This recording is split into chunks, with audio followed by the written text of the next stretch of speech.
Good morning students. मैं शशि सिडाना स्वागत करता हूं आपका आपके अपने यूट्यूब चैनल पर। साथियों, रसायन विज्ञान का महासंग्राम भाग 2। तो इसका पिछला भाग हमने जो है ठोस अवस्था डिस्कस किया था और आज हम लोग इसका भाग 2 जो है हमारा सेकंड चैप्टर विलयन सॉल्यूशन उसके क्वेश्चन डिस्कस करने जा रहे हैं। साथियों, टॉपिक शुरू करने से पहले मैं आपसे निवेदन करूंगा कि आप ज़्यादा से ज़्यादा इस वीडियो को शेयर करें ताकि सभी विद्यार्थी जो हैं, जितने भी विद्यार्थी 12th क्लास में इस वक्त अध्ययनरत हैं, वो इसका ज़्यादा से ज़्यादा फ़ायदा उठा सकें। तो इसे ज़्यादा से ज़्यादा शेयर कर दीजिए और हम जो है हमारे टॉपिक की ओर मूव कर रहे हैं। माध्यमिक शिक्षा बोर्ड 2012 से लेके 2020 तक विलयन चैप्टर से जितने भी क्वेश्चन आए हैं, हम उन क्वेश्चंस को 1 बाय 1 डिस्कस करने वाले हैं। तो सभी साथी जो जुड़े हुए हैं उनसे मैं एक बार पुनः रिक्वेस्ट करूंगा कि शेयर कर दें सभी अपने क्लासमेट्स तक। आप लोग ज़्यादा से ज़्यादा जो भी साथी मेरा जुड़ा हुआ है, जो भी टीचर इस वीडियो को देख रहे हैं, वो अपने विद्यार्थियों तक जरूर पहुंचाएं, क्योंकि एक बहुत ही महत्वपूर्ण जो कलेक्शन है वो हमारे द्वारा किया गया है और उसको हम लोग एक्सप्लेन कर रहे हैं। और अगर आप इसका मैटर तैयार करते हैं, नोट्स बनाते हैं, तो आपके लिए और भी बेनिफिशियल रहेगा। तो मूव करते हैं हम हमारे 2012 के एग्ज़ाम से आए प्रश्न की ओर, जिसमें से पहला प्रश्न है, प्रतिलोम परासरण किसे कहते हैं। प्रतिलोम परासरण मतलब परासरण का उल्टा। परासरण का उल्टा। तो परासरण में क्या होता है? परासरण में विलायक जो होता है वो अपनी उच्च सांद्रता से कम सांद्रता की ओर जाता है। अर्धपारगम्य झिल्ली में से होकर अपनी उच्च सांद्रता से कम सांद्रता की ओर जाता है। तो प्रतिलोम परासरण में क्या होगा? विलायक जो होगा वो अपनी कम सांद्रता से उच्च सांद्रता की ओर जाएगा। लेकिन कब जाएगा? जब विलयन पर लगाया गया बाह्य दाब परासरण दाब से अधिक कर दिया जाए। ये शर्त है प्रतिलोम परासरण की। जब विलयन पर लगाया गया बाह्य दाब परासरण दाब से अधिक कर दिया जाए तो विलायक का जो प्रवाह होता है वो अपनी कम सांद्रता से उच्च सांद्रता की ओर होने लगता है, अर्धपारगम्य झिल्ली में से होकर।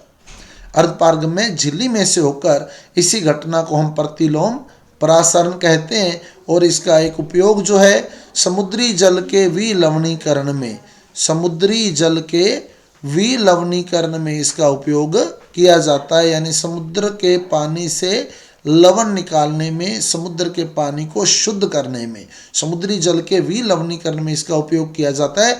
इंग्लिश में इसको बोलते हैं रिवर्स ओस्मोसिस।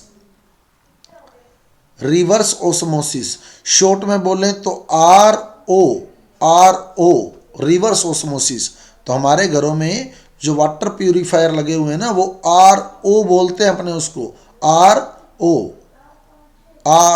यानी रिवर्स ओस्मोसिस पर आधारित है वो। तो उसमें क्या होता है? बाह्य दाब परासरण दाब से ज़्यादा कर दिया जाता है, जिससे विलायक का प्रवाह जो होता है अपनी कम सांद्रता से उच्च सांद्रता की ओर होता है। इसी को हम प्रतिलोम परासरण कहते हैं। अब मूव करते हैं हम हमारे सेकंड क्वेश्चन की ओर। यदि 10% W/W जलीय H2SO4, 10% W/W, तो इसका क्या मतलब है? 10% का मतलब है 10/100। 10% प्रतिशत रहते तो बटे में 100 लगाते हैं। W/W का मतलब है कि ऊपर भी वेट है और नीचे भी वेट है। W यानी वेट ग्राम में, बटे में भी ग्राम में। तो यानी विलेय के ग्राम आपको दिए 10। विलेय कौन सा है? H2SO4। H2SO4 कि कितने ग्राम दिए हैं? H2SO4 के आपको ग्राम दिए कितने? 10। तो H2SO4 का जो द्रव्यमान है वो 10 ग्राम है। H2SO4 का द्रव्यमान 10 ग्राम। और विलयन का जो द्रव्यमान है वो 100 ग्राम है। बटे में विलयन है, विलयन का द्रव्यमान कितना है? 100 ग्राम। अब आपको ज्ञात करनी है मोललता, और मोललता का फार्मूला होता है विलेय के मोल बटे विलायक का द्रव्यमान किलोग्राम में। विलेय के मोल बटे विलायक का द्रव्यमान किलोग्राम में, यानी विलायक के किलोग्राम। तो विलयन 100 ग्राम है और विलेय 10 ग्राम है, तो जो विलायक होगा वो 90 ग्राम होगा। विलायक का जो द्रव्यमान होगा ना वो 90 ग्राम होगा, क्योंकि विलयन कैसे बना था? विलयन बनता है कैसे? विलेय प्लस विलायक से। विलेय प्लस विलायक बराबर विलयन। विलेय प्लस विलायक बराबर विलयन। तो अगर आप विलायक निकालना चाहते हैं तो विलेय को इस साइड ले जाएंगे तो विलायक का मान आ जाएगा विलयन माइनस विलेय। विलयन माइनस विलेय। तो विलयन कितना है? 100 ग्राम। विलेय कितना है? 10 ग्राम। तो यानी विलायक आ गया 90 ग्राम।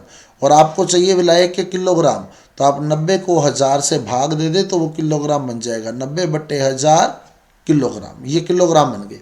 अब आपको चाहिए विलेय के मोल, तो मोल निकालने का तरीका क्या होता है? मोल बराबर होता है ग्राम बट्टे अणुभार। मोल बराबर होता है ग्राम बटे अणुभार। तो विलेय के ग्राम कितने दिए हैं? 10 ग्राम। और विलेय कौन सा? H2SO4। तो H2SO4 का अणुभार होता है 98। H2SO4 का अणुभार 98। कैसे? H2SO4, H का परमाणु भार होता है 1, और क्योंकि 2H है तो 1H का 1 है तो 2H का 2 हो गया, प्लस S का होता है 32, O का हो गया 16 चौके 64, तो 64 32 96 और 2 98, तो बन गए कितने? 98। तो 10/98 ग्राम बटे अणुभार। तो मोल रख दो 10/98 और किलोग्राम हो गए 90/1000। मोल रख दिए 10/98, किलोग्राम रख दिए 90/1000। बटे वाला 1000 कहाँ चला जाएगा? ऊपर। तो क्या बन जाएगा? मोललता बराबर 10 × 1000/98 × 90। 1000 ऊपर चला गया तो 10 × 1000/98 × 90। तो इसको आप लोग सोल्व करेंगे तो आपका आंसर जो है वो आ जाएगा मोललता का। तो इसको आपने हल करके देख लेना है तो मोललता का आंसर आपका आ जाएगा। तो इस तरह से मोललता निकाल लेंगे। अगला क्वेश्चन 2012 के एग्जाम से अंतिम क्वेश्चन, वांट ऑफ गुणांक के बढ़ते क्रम में विलयन को लगाना है। वांट ऑफ गुणांक है, आप लोग वांट ऑफ गुणांक है, क्वथनांक उन्नयन है, हिमांक अवनमन है, प्रासरण दाब है, वाष्प दाब का अपेक्षिक अवनमन है, इनके मान अगर निकालना चाहते हैं तो कैसे निकाल लेंगे आप? इनके जिसमें ये टूटता है मूलों की संख्या निकाल लो। जैसे CaCl2 है तो इसमें से Ca तो 1 निकलेगा और Cl 2 निकलेंगे, यानी ये टोटल 3 बन जाएंगे। CaCl2 है, Ca 1 है, Cl 2 है। KCl इसमें 1 K 1 Cl तो टोटल हो गए 2, KCl में 2 हो गए, ठीक है। Al2SO4 की थ्राइस, तो Al कितने? 2, SO4 कितने? 3, तो टोटल कितने हो गए? 5। और जो शर्करा कोई भी दियो, सुक्रोज ग्लूकोज कोई भी दियो, ये एक ही लेनी है, इसको नहीं तोड़ना। यूरिया भी दे सकता है, यहाँ यूरिया दे दे, शर्करा दे दे, ये 1 किलो है ना। तो जिसमें ज़्यादा संख्या आई है ना उसका वांट ऑफ गुणांक ज़्यादा होगा। अब क्योंकि आपने बढ़ते क्रम में लगाना है तो सबसे पहले सबसे कम वाला लगाओ। तो सबसे कम संख्या आई है इसकी, तो 0.1 MC12H22O11 less than KCl less than उससे बड़ा CaCl2 3 दे रहा है संख्या में, लेस देन उससे बड़ा Al2SO4 की थ्राइस। तो ये आपका आंसर सोल्व हो जाएगा। तो इस तरह से मोल बनाकर आपने काम करना है। तो सभी स्टूडेंट्स जो जुड़े हुए हैं, मैं एक बार पुनः निवेदन करूंगा इस वीडियो को शेयर करें ताकि सभी विद्यार्थियों तक ये वीडियो पहुंच सके और सभी विद्यार्थी इसका बेनिफिट ले सके। और जैसा कि मैं आपको पहले भी बता चुका हूं कि बहुत जल्दी हम लोग जो है ऑब्जेक्टिव टेस्ट सीरीज स्टार्ट करने वाले हैं। ऑब्जेक्टिव पर आने वाले हैं हम लोग, क्योंकि इस बार 9 क्वेश्चन आपके ऑब्जेक्टिव आने हैं, एबेसड से आने हैं। तो मेरा प्रयास रहेगा कि आपको ज़्यादा से ज़्यादा मटेरियल जो है वो प्रोवाइड करवा सकूँ। तो आप सभी साथी, सभी स्टूडेंट इसमें जुड़े रहिएगा, आपको आगे और भी बेनिफिट मिलने वाले हैं। क्योंकि अभी एग्ज़ाम नज़दीक है तो हम लोग अपना हर संभव प्रयास करेंगे कि आपको ज़्यादा से ज़्यादा मैटर जो है वो प्रोवाइड करवा सकें। तो अब चलते हैं हम लोग माध्यमिक शिक्षा बोर्ड 2013 से जो क्वेश्चन आए हैं हमारे पास। 5 ग्राम NaOH यानी सोडियम हाइड्रोक्साइड को 500 ml जल में घोला गया तो विलयन की मोलरता का सूत्र होता है विलेय के मोल बट्टे विलयन का आयतन लीटर में। विलेय के मोल बट्टे विलयन का आयतन लीटर में। विलयन का आयतन लीटर में। तो अब हम लोग कैसे सोल्व करेंगे? मोल क्या होता है? मोल बराबर ग्राम बट्टे अणुभार। ग्राम बट्टे अणुभार। तो ग्राम दिए आपको 5 ग्राम, तो 5 ग्राम। NaOH का अणुभार होता है 40। कैसे? Na का हो गया 23, O का होता है 16, H का होता है 1, 23, 16, 39 और 1, 40। तो 5/40 को आप काटेंगे तो 1/8 मोल बन गया, तो मोल बन गया 1/8। अब आपको आयतन चाहिए लीटर में, 500 ml है, 500 ml का मतलब आधा लीटर हो गया, 1000 से भाग दे लें तो आधा लीटर हो गया, बट्टे लीटर बन गया 1/2, तो बट्टे वाला 2 कहाँ चला जाएगा ऊपर, तो क्या बन जाएगा 2/8, 2/8 का मतलब 1/4 और 1/4 का मतलब 0.25 और मोलरता के लिए कैपिटल M हम लगा देते हैं, तो ये हमारी मोलरता सोल्व हो गई है, तो 0.25 M। अगला क्वेश्चन, एक प्रोटीन के 0.2 लीटर जलीय विलयन में 1.26 ग्राम प्रोटीन है। एक प्रोटीन के 0.2 लीटर जलीय विलयन में 1.26 ग्राम प्रोटीन है। 300 केल्विन पर इस विलयन का प्रासरण दाब आपको दिया हुआ है 2.57 × 10⁻³ बार पाया गया। प्रोटीन का मोलर द्रव्यमान यानी अनुभार ज्ञात कीजिए। प्रोटीन का अनुभार ज्ञात करना है तो क्वेश्चन मिला है हमारे को प्रासरण दाब से, और प्रासरण दाब का जो फार्मूला होता है पाई बराबर CRT, जहाँ C क्या है मोलरता, C है मोलरता, तो पाई बराबर मोलरता इंटू RT, मोलरता इंटू RT। और मोलरता अभी बताइए आपको मैंने, मोलरता क्या होती है मोल प्रति लीटर, तो पाई बराबर विलेय के मोल बटे विलयन का आयतन लीटर में, मोलरता का मान रख दिया मोल प्रति लीटर, ऊपर गुणा में पड़ा RT, और मोल क्या होता है ग्राम बटे अनुभार, तो अगर मैं पाई को लिखता हूं तो ये बन गया ग्राम इंटू RT बटे अनुभार इंटू लीटर। मोल बराबर ग्राम बटे अनुभार रख दिया, मोल बराबर ग्राम बटे अनुभार रख दिया। अब आप क्वेश्चन देखो, आपको क्या क्या दिया हुआ है, सारा कुछ आपको मिलेगा। देखो इसमें आपको डायरेक्ट आंसर आएगा, देखना आपने अनुभार निकालना है तो अनुभार इधर ले जाओ, प्रासरण दाब इधर ले आओ, तो क्या बन जाएगा अनुभार बराबर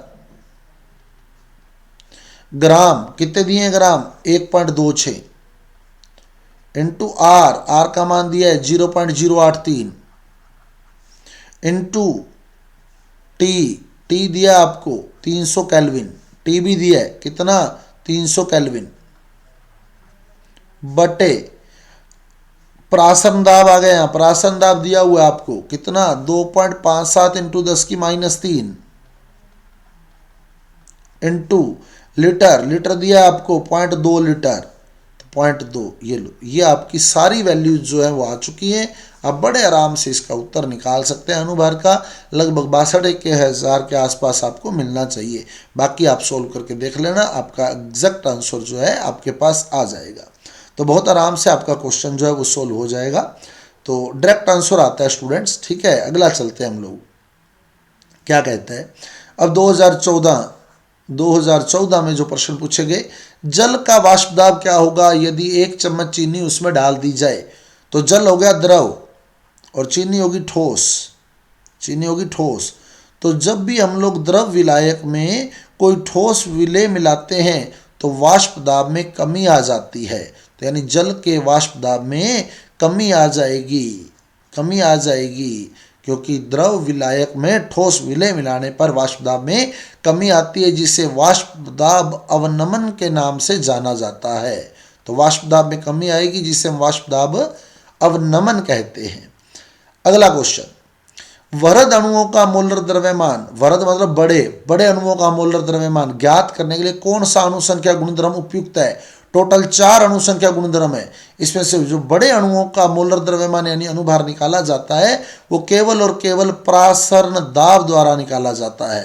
प्रासरण दाब, जैसे अभी हमने ज्ञात किया, देखो प्रोटीन का अनुभार, अभी हमारा जो क्वेश्चन था प्रोटीन से संबंधित था कि प्रोटीन का अनुभार ज्ञात करो, प्रोटीन का मोलर द्रव्यमान ज्ञात करो। तो प्रोटीन एक वरद अणु है, बड़ा अणु है, तो बड़े अणु का जो प्रासरण दाब द्वारा ही हम लोग मोलर द्रव्यमान ज्ञात करते हैं।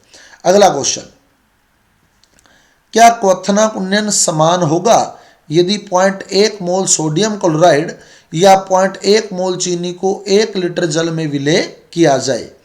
क्वथनांक उन्नयन जो है वो एक अणुसंख्या गुणधर्म है। क्वथनांक उन्नयन आ जाए, हिमांक अवनमन आ जाए, प्रासरण दाब आ जाए, वाष्प दाब का अपेक्षिक अवनमन आ जाए, ये सभी अणुसंख्या गुणधर्म होते हैं जो अणुओं की संख्या पर डिपेंड करते हैं, अणुओं की संख्या पर निर्भर करते हैं। अब एक आपने लिया सोडियम क्लोराइड, सोडियम क्लोराइड यानी NaCl, तो NaCl को आप लोग पानी में डाल रहे हैं तो ये टूट जाएगा Na प्लस और Cl माइनस में, और चीनी जो है वो चीनी चीनी ही रहेगी, 1 मोल ही रहेगी। तो NaCl पानी में जाके 2 मोल बन गया, 1 मोल Na और 1 मोल Cl, तो इसमें कितने मोल बन गए, 2 मोल। लेकिन चीनी जो है वो 1 मोल की 1 मोल ही रहेगी, तो इसके मोल डबल हो गए, यानी कणों की संख्या बढ़ गई। जब कणों की संख्या बढ़ गई तो अणु संख्या गुणधर्म भी बढ़ जाएंगे। अतः जो क्वथनांक गुणन है वो समान नहीं होगा, नमक वाले का ज़्यादा होगा, चीनी वाले का कम होगा। क्यों? क्योंकि नमक में कणों की संख्या ज़्यादा है, इसलिए इसके क्वथनांक में उन्नयन भी ज़्यादा होगा बजाय चीनी वाले के। चीनी वाले की तुलना में नमक वाले विलयन का क्वथनांक उन्नयन ज़्यादा होगा। अगला क्वेश्चन, क्या हम स्थिर क्वाथी यौगिकों के मिश्रण को प्रभाजी आसवन द्वारा पृथक कर सकते हैं? नहीं कर सकते, क्योंकि स्थिर क्वाथी क्या होते हैं, जिनका वाष्प प्रावस्था और द्रव प्रावस्था में जो संगठन होता है वो सेम होता है। द्रव प्रावस्था संगठन बराबर होता है वाष्प प्रावस्था संगठन के। जिनका द्रव प्रावस्था और वाष्प प्रावस्था में संगठन जो होता है वो सेम होता है, समान होता है, ऐसे विलयन को हम लोग स्थिर क्वाथी बोलते हैं। स्थिर क्वाथी बोलते हैं जब द्रव प्रावस्था संगठन और वाष्प प्रावस्था संगठन बिल्कुल सेम हो, तो ऐसे यौगिकों को हम लोग स्थिर क्वाथी मिश्रण बोलते हैं। ठीक है। अब प्रभाजी आसवन कब लगाते हैं? जब क्वथनांक में अंतर हो, क्वथनांक में अंतर हो। लेकिन जब स्थिर क्वाथी यौगिकों को मिलाते हैं तो दोनों का क्वथनांक सेम हो जाता है, दोनों एक ही ताप पर उबलते हैं। जैसे 2 घटक हैं A और B, वैसे तो इनका क्वथनांक अलग अलग है, लेकिन जब इन दोनों को मिलाकर स्थिर क्वाथी बनाते हैं, अब जैसे मैंने स्थिर क्वाथी बना दिया इसका स्थिर क्वाथी, दोनों को मिक्स करके, जिसमें कंपोनेंट फिक्स होते हैं, संगठन फिक्स होता है, तब ये दोनों सेम ताप पर बॉईल होते हैं, सेम टेम्परेचर पर बॉईल होते हैं। तो जब सेम टेम्परेचर पर बॉईल होते हैं ना, तो प्रभाजी आसवन द्वारा पृथक नहीं कर सकते। क्यों? क्योंकि स्थिर क्वाथी क्वथनांक में, स्थिर क्वाथी मिश्रण में जो घटक हैं वो दोनों एक ही क्वथनांक पर बॉईल होते हैं, दोनों के दोनों एक ही क्वथनांक पर वाष्पित होते हैं, बोल दें। इसलिए अगर दोनों का क्वथनांक अलग होता तो क्या होता, देखो जैसे ये मान लो जल है ना, इसमें मैंने HNO3 भी मिला दिया। अब मान लो HNO3 पहले बॉईल होता तो फिर तो HNO3 और जल अलग अलग हो सकते थे, लेकिन अब होता क्या है, HNO3 और जल बराबर बॉईल होते हैं। जिस ताप पर HNO3 बॉईल हो रहा है उसी ताप पर ही जल बॉईल होता है, तो दोनों बराबर ही बॉईल होते हैं, तो इसलिए इन्हें हम प्रभाजी आसवन द्वारा पृथक नहीं कर सकते। प्रभाजी आसवन द्वारा पृथक तभी कर सकते थे जब दोनों के क्वथनांक में अंतर होता, लेकिन स्थिर क्वाथी मिश्रण में ऐसा नहीं होता। तो नेक्स्ट चलते हैं हम माध्यमिक शिक्षा बोर्ड 2015 के पेपर की ओर। तो स्टूडेंट्स, यदि आपको हमारे क्वेश्चन समझ आ रहे हैं तो कृपया इस वीडियो को लाइक जरूर कीजिए, मेरे चैनल को सब्सक्राइब कीजिए और साथ ही साथ बेल आइकन का बटन भी ऑन कर दीजिए ताकि आने वाले वीडियो का नोटिफिकेशन आपको नोटिफिकेशन बॉक्स में मिल सके। मेरी ऐप पर जो मल्टीपल चॉइस क्वेश्चन आएंगे वो उसका नोटिफिकेशन आपके पास जरूर आएगा, उसका एक वीडियो मैं ज़रूर अपलोड करूँगा यूट्यूब पे, ताकि आप लोग जो है वो इसका ज़्यादा से ज़्यादा बेनिफिट उठा सकें। अब चलते हैं हम हमारे अगले क्वेश्चन की ओर माध्यमिक शिक्षा बोर्ड 2015 के पेपर में। तो विलयन की मोललता ज्ञात करने का सूत्र, विलयन की मोललता ज्ञात करने का सूत्र, तो मोललता ज्ञात करने का सूत्र क्या होता है? विलयन की मोललता मैंने बताया भी था ऊपर, विलेय के मोल बटे विलायक का द्रव्यमान किलोग्राम में, विलेय के मोल बटे विलायक का द्रव्यमान किलोग्राम में। नेक्स्ट क्वेश्चन, 400 केल्विन तापक्रम पर किसी विलयन का प्रासरण दाब आपको दिया हुआ है 0.0821 वायुमंडल है, तो विलयन की सांद्रता मोल प्रति लीटर में यानी मोलरता ज्ञात करनी है, और प्रासरण दाब का सूत्र हमने अभी पढ़ा था, पाई बराबर CRT, जहाँ C जो है मोलरता है, मोल प्रति लीटर है, और यही हमें ज्ञात करना है, C ज्ञात करना है। तो C बराबर पाई बटे RT, पाई बटे RT, RT बटे में आ जाएगा इधर पाई बटे RT। अब पाई आपको दिया है 0.0821, R का मान भी 0.0821, T का मान 400, तो 0.0821 से 0.0821 कट जाएगा, तो 1/400, 1/400 का मतलब 10 ये 10 दो जीरो ऊपर ले जाओ, 10 की पावर -2 बन जाएगा, और 1/4 यानी 0.25, तो ये बन गया 0.25 इंटू 10 की पावर -2 बार। तो ये आपका बार मात्रक हो गया इसका। तो ये आपका प्रासन दाब जो है, सॉरी सांद्रता ज्ञात करनी है आपने। प्रासन दाब तो पुट कर दिया हमने, मोल पर लीटर। तो ये सांद्रता हमने ज्ञात कर ली मोल प्रति लीटर में। नेक्स्ट क्वेश्चन 2016 के पेपर से,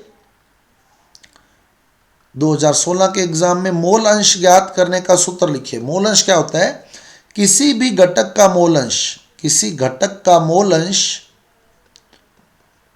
बराबर होता है उस घटक के मोल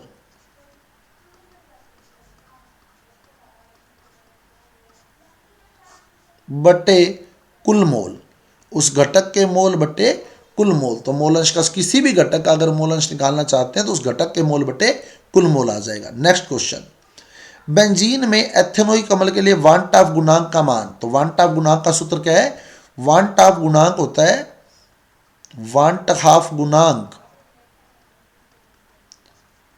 बराबर होता है प्रेक्षित मोल, यानी वियोजन या संघनन के बाद जो मोल होंगे वो, बटे सैद्धांतिक मोल, मतलब वियोजन या संघनन से पहले जो मोल होंगे वो। प्रेक्षित मोल बटे सैद्धांतिक मोल, ये वान टाफ गुणांक का सूत्र होता है। अब एथेनोइक अम्ल को जब बेंजीन में डाला जाता है ना, तो एथेनोइक अम्ल द्विलक बनाता है। द्विलक बनाता है मतलब हम लोग 2 मोल लेते हैं और ये दोनों मोल आपस में जुड़कर 1 मोल बना देते हैं।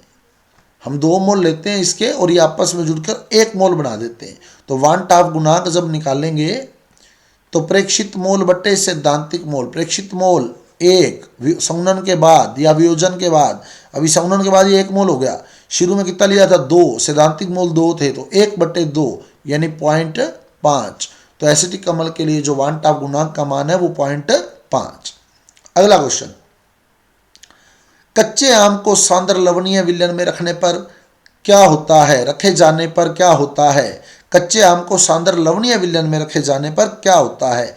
तो कच्चे आम को जब हम सांद्र विलयन में रख देते हैं तो कच्चा आम जो है वो सिकुड़ जाता है। कारण पूछ ले तो प्रासरण के कारण, और यही अगर तनु विलयन में रख देते तो ये फूल जाता, कच्चा आम फूल जाता। अभी सांद्र विलयन में रखा है तो ये सिकुड़ जाएगा। तो ये हमारे पास 2016 के क्वेश्चन हो गए। अब मूव करते हैं हम 2017 के क्वेश्चन की ओर। तो 2017 में हमारा जो पहला क्वेश्चन है, रुधिर में ऑक्सीजन की कमी से पर्वतारोही कमजोर हो जाते हैं तथा स्पष्ट सोच नहीं पाते।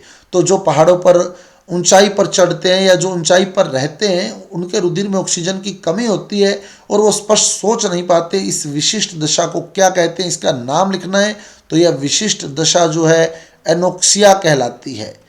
एनोक्सिया, एनोक्सिया मतलब ऑक्सीजन की कमी। ये कह ही रहा है ऑक्सीजन की कमी है, तो ऑक्सीजन की कमी को हम लोग बोलते हैं एनोक्सिया। एन मैंने कमी है, ऑक्सिया मैंने ऑक्सीजन की कमी, एनोक्सिया कहलाती है। इस स्थिति का कारण क्या है? तो इस स्थिति को हेनरी के नियम से स्पष्ट किया जा सकता है। हेनरी का नियम क्या कहता है? अगर दाब ज़्यादा होगा तो गैस की विलेयता भी ज़्यादा होगी, परंतु जैसे जैसे हम ऊंचाई पर जाते हैं वायु दाब घट रहा है। ऊंचाई पर जाते हैं तो वायु दाब क्या है? ऊंचाई पर वायु दाब कम है, तो O2 की विलेयता भी क्या है? कम है। अगर दाब ज़्यादा होगा तो विलेयता भी ज़्यादा होगी। अभी ऊपर जाते हैं, जैसे जैसे ऊंचाई पर जाते हैं वायु दाब में कमी आती है, जिससे O2 की विलेयता में भी कमी आती है। यही कारण है कि रुधिर में ऑक्सीजन की कमी होती है, एनोक्सिया होता है। तो ऊंचाई पर वायु दाब कम होता है, इसीलिए रुधिर में O2 की विलेयता भी कम होती है। तो नेक्स्ट क्वेश्चन हमारा जो 2017 में पूछा गया, 30 ग्राम एथेनोइक अम्ल 100 ग्राम जल में है। 30 ग्राम एथेनोइक अम्ल को 100 ग्राम जल में घोला है। मोललता ज्ञात करनी है। मोललता, एथेनोइक अम्ल हो गया CH3COOH, CH3COOH, और इसका जो अणुभार होता है वो होता है 60। मोल कैसे बनाएंगे? मोल बराबर ग्राम बटे अणुभार। तो ग्राम कितने दिए इसके? 30, अणुभार कितना हो गया इसका? 60, तो मोल हो गया आधा मोल हो गया ये। और मोललता ज्ञात करनी है तो मोललता का सूत्र होता है विलेय के मोल, कितने मोल है? आधा मोल, बटे विलायक का द्रव्यमान किलोग्राम में। 100 ग्राम जल है, किलोग्राम कैसे बनाएंगे? बटे 1000 करके, ये किलोग्राम बन गया, तो बटे वाला 1000 ऊपर चला जाएगा, तो ये बन गया 1000 बट्टे 2 इंटू 100 यानी 1000 बट्टे 200 सोल्व करेंगे तो 5 स्मॉल एम आ जाएगा, स्मॉल एम, तो 5m। तो ये हमारे 2017 के क्वेश्चन हो गए। अगले क्वेश्चन की ओर मूव करते हैं हम।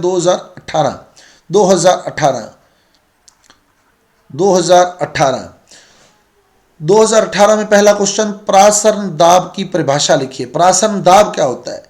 प्रासरण दाब विलयन पर लगाया गया वह बाह्य दाब होता है जिस पर प्रासरण की क्रिया बंद हो जाती है, जिस पर प्रासरण रुक जाता है। तो प्रासरण दाब क्या है? विलयन पर लगाया गया बाह्य दाब, विलयन पर लगाया गया बाह्य दाब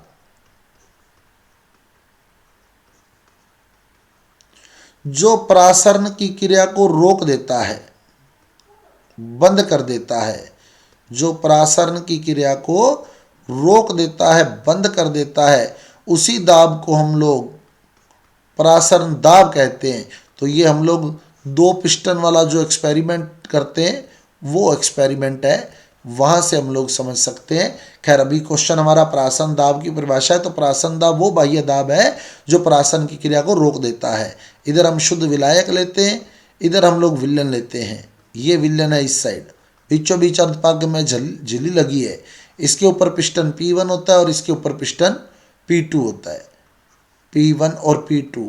अगर प्रासरण की बात करें तो प्रासरण विलायक से निकलकर विलयन में जाएगा तो P2 ऊपर हो जाएगा, P1 नीचे हो जाएगा। अगर हम चाहते हैं कि दोनों पिस्टन अपनी पहले वाली जगह पर रहें, अब पानी निकल कर इधर आ गया, अब हम चाहते हैं कि दोनों पिस्टन अपनी पहले वाली जगह पर रहें, अब ये नीचे हो गया, ये ऊपर हो गया, तो आप खुद सोचो किस पर दाब लगाओगे। दोनों पिस्टन अपनी पहले वाली जगह पर रहें तो किस पर दाब लगाना पड़ेगा? कॉमन सी बात है P2 पर, क्योंकि P2 ऊपर उठ रहा है, इसको दबा के रखना पड़ेगा। तो ये जो हम इस पर दाब लगा के रखेंगे ना, ये पिस्टन ना हिले, मतलब ये प्रासर ना हो, पानी इधर ना आए, वही दाब प्रासरण दाब होता है। तो विलयन पर लगाया गया वह बाह्य दाब जो प्रासरण की क्रिया नहीं होने देता, रोक देता है, प्रासरण दाब कहलाता है। अगला क्वेश्चन, सामान्यतः ताप बढ़ाने पर गैसों की द्रव में विलेयता घटती है, कारण दीजिए। तो गैस का द्रव में घुलना एक ऊष्माक्षेपीय अभिक्रिया है। गैस की जो द्रव में विलेयता है ये ऊष्माक्षेपीय अभिक्रिया है।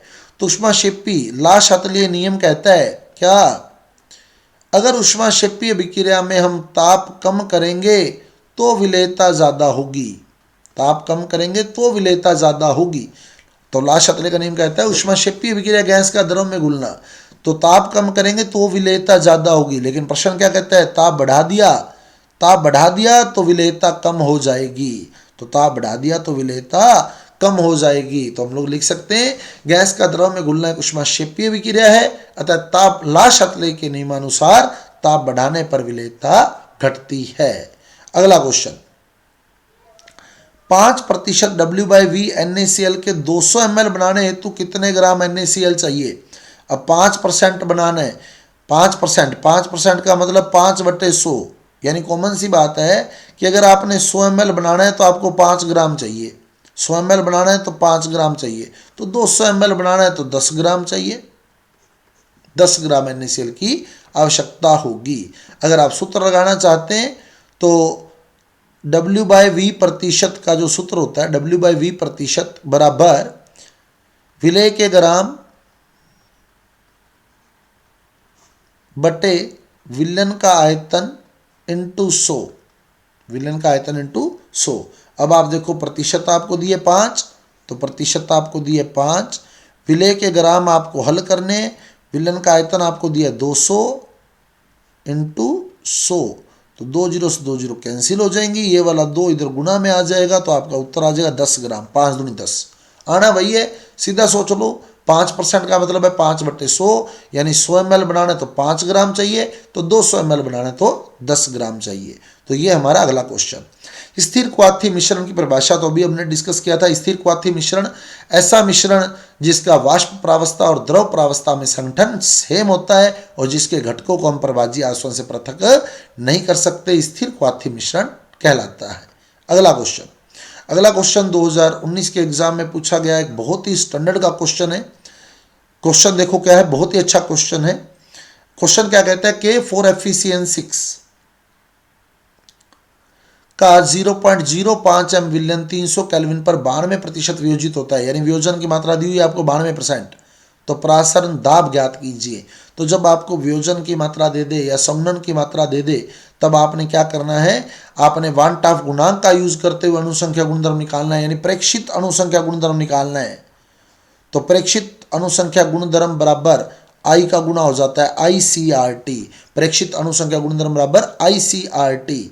अब C आपको दिया हुआ है 0.05, I आपको नहीं दिया हुआ, C आपको दिया हुआ है 0.05, R आपको दिया हुआ है 0.0821, 0.0821, T आपको दिया हुआ है 300। आपको सिर्फ और सिर्फ I की वैल्यू चाहिए, और I और जो वियोजन की मात्रा उसमें क्या संबंध होता है, अल्फा इक्वल टू, प्रूव करवाया हुआ है मेरा। आप लोग जो है प्लेलिस्ट में जाकर सॉल्यूशन चैप्टर से देख सकते हैं, वहां प्रूव करवाया हुआ है। क्या संबंध होता है, alpha equal to I-1 upon n-1, alpha equal to I-1 upon n-1। अब अल्फा आपको दिया 92%, 92% का मतलब 92/100 यानी 0.92, आई आपने हल करना है -1, n क्या है, n वियोजन के बाद K4FeCN6 के कितने मोल बनेंगे, देखो K4FeCN6 एक उपसहसंयोजक यौगिक है, और उपसहसंयोजक यौगिक कहता है कि बड़ा ब्रैकेट तो टूटता नहीं, तो 1 मोल तो बड़े ब्रैकेट का बन गया, ठीक है, और 4 K बन जाएंगे इससे, 1 मोल बड़े ब्रैकेट का बन जाएगा और 4 K बन जाएंगे, 4 यहाँ से 1 यहाँ से, तो टोटल 5 बन गए। तो n का मान 5 हो गया, 5 - 1, 5 - 1 यानी 4, n का मान पता लग गया ना, कैसे 5 है, 4 तो K निकलेंगे, एक बड़ा ब्रैकेट निकलेगा, तो टोटल 5 हो जाएंगे। 5 में से 1 गया, 4 बचे, तो अब 4 का मल्टीप्लाई कर लो 0.92 से, 0.92 × 4 बराबर I-1, तो 0.92 को 4 से मल्टीप्लाई करेंगे तो 4 2 × 8, 4 दूनी 8, 9 चौके 36, तो 3.68 बराबर 3.68 बराबर I-1, -1 का पक्षांतर करके इधर ले आओ, +1 हो जाएगा, तो I बराबर 4.68, I का मान 4.68 आ गया। तो यहाँ आप I का मान रख दें, कितना आया 4.68, तो आपका उत्तर आ जाएगा। गुणा करने पर जो भी सोल्व होता है वो पाई का मान है। तो इस तरह से हम लोग परासरण दाब की गणना कर सकते हैं।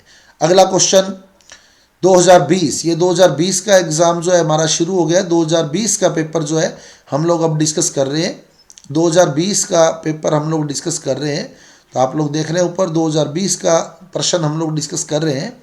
तो परासरण की परिभाषा लिखिए। परासरण क्या, परासरण मैंने आपको स्टार्टिंग में बताया, जो विलायक के अणु होते हैं, विलायक के अणु वो अपनी उच्च सांद्रता से जाते हैं किधर, निम्न सांद्रता की ओर, उच्च सांद्रता से निम्न सांद्रता की ओर जाते हैं अर्धपारगम्य झिल्ली में से होकर, अर्धपारगम्य झिल्ली में से होकर। यह घटना जो है परासरण कहलाती है। तो विलायक के अणुओं का अपनी उच्च सांद्रता से निम्न सांद्रता की ओर अर्धपारगम्य झिल्ली में से होकर जाना परासरण कहलाता है। अगला क्वेश्चन और लास्ट क्वेश्चन हमारा आज के विलयन चैप्टर का, 27 डिग्री सेंटीग्रेड ताप। तो ताप आपको दिया है 27 डिग्री सेंटीग्रेड, केल्विन बना ले तो ये बन जाएगा 300 केल्विन, क्योंकि डिग्री सेंटीग्रेड के केल्विन अगर आप बनाना चाहते हैं तो आपको उसमें 273 जोड़ देना है, तो 300 केल्विन। यूरिया के 0.01 एम विलयन, तो सांद्रता आपको दे दी गई 0.01 एम, 0.01 एम। विलयन का परासरण दाब पाई आपको ज्ञात करना है, तो पाई का सूत्र है CRT। सी का मान आपको दिया है 0.01, आर का मान 0.0821 और टी का मान 300। तो ये आपका आंसर आ जाएगा। आप लोग पॉइंट हटा लें, तो बट्टे में आ गई 2 0, बट्टे में आ गई 3 0, 2 0 से 2 0 काट लें। 1000 का मतलब 10 की पावर 3, ऊपर ले जाएं 10 की पावर -3, और 82 को 3 से गुणा कर लें। जब आप 82 को 3 से गुणा करेंगे तो आपके पास बन जाएगा 246। 82 को 3 से गुणा करेंगे 246, तो ये बन गया 246 × 10 की पावर -3 बार। तो ये आपका परासरण दाब जो है सोल्व हो गया है।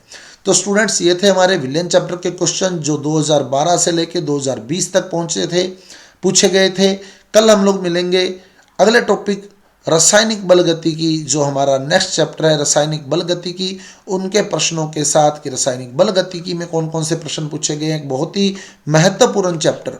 तो मैं एक बार फिर सभी साथियों से निवेदन करूंगा कि इस वीडियो को ज़्यादा से ज़्यादा शेयर कीजिए ताकि सभी विद्यार्थी इसका फ़ायदा उठा सके। और यदि आपको हमारा वीडियो अच्छा लगा है तो कृपया हमारे वीडियो को लाइक कीजिए और साथ ही साथ सब्सक्राइब कर दीजिएगा हमारे चैनल को, और बेल आइकन का बटन भी ऑन कर दीजिएगा ताकि आने वाले वीडियो का नोटिफिकेशन आपको नोटिफिकेशन बॉक्स में मिल सके। तो मिलते हैं अगले वीडियो में रासायनिक बलगतिकी के साथ। धन्यवाद।